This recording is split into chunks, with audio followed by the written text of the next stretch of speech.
Setiap warga negara Indonesia penyandang disabilitas memiliki hak politik seperti yang tertuang dalam Pasal 13 Undang-Undang 8 Tahun 2016. Tidak menutup kemungkinan juga untuk berperan serta secara aktif dalam sistem pemilihan umum pada semua tahap dan menjadi bagian dari penyelenggara pemilu serta memperoleh aksesibilitas pada sarana dan prasarana penyelenggaraan pemilu.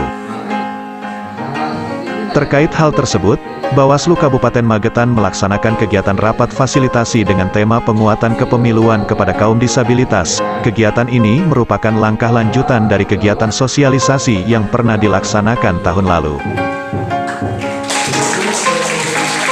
Salah satu tujuan diadakannya sosialisasi ini adalah untuk memberikan akses partisipasi penyandang disabilitas dalam pemilu dan juga mengidentifikasikan permasalahan yang mungkin terjadi bagi penyandang disabilitas dalam penyelenggaraan pemilu.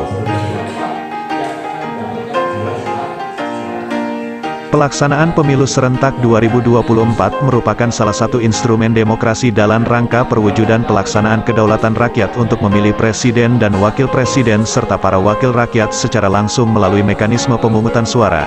Hak politik penyandang disabilitas tidak bisa dipungkiri bahwa mereka masih mengalami kesulitan dalam menggunakan hak pilihnya dalam pemilu.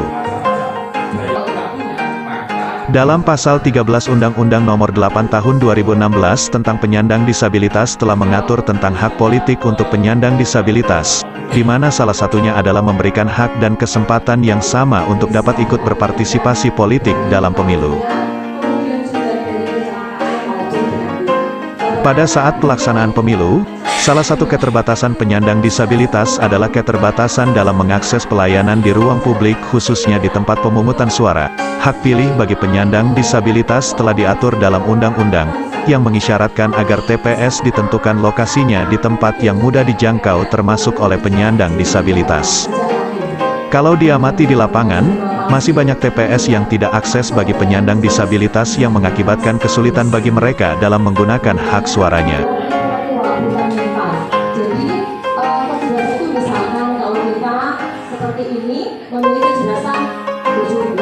Untuk bisa mengakomodir hak politik dan partisipasi penyandang disabilitas dalam pemilu serentak 2024, perlu ada jaminan yang diantaranya, melakukan sosialisasi dan pendidikan pemilih terhadap para penyandang disabilitas secara berkelanjutan, menerima dan melibatkan penyandang disabilitas sebagai penyelenggaran pemilu. Melakukan himbauan kesadaran akan pentingnya partisipasi dan peran masyarakat serta keluarga penyandang disabilitas untuk tidak merasa malu dan membantu para penyandang disabilitas dalam memberikan akses dan informasi yang berkaitan dengan pemilu. Mengoptimalkan para penyandang disabilitas terdaftar dalam daftar pemilih, hal ini tentunya perlu ditingkatkan pelayanan perdataan pemilih bagi penyandang disabilitas di lapangan. Tersedianya aksesibilitas bagi penyandang disabilitas sarana dan prasarana untuk memastikan agar tidak terdapat masalah mobilitas gerak bagi penyandang disabilitas dalam menggunakan hak pilihnya. Pemilih penyandang disabilitas menjadi bagian penting dalam mengukur sukses tidaknya pelaksanaan pemilu. Semoga dalam masa persiapan menjelang pemilu 2024 semua pihak dapat berkontribusi menciptakan pemilu yang ramah terhadap pemilih penyandang disabilitas.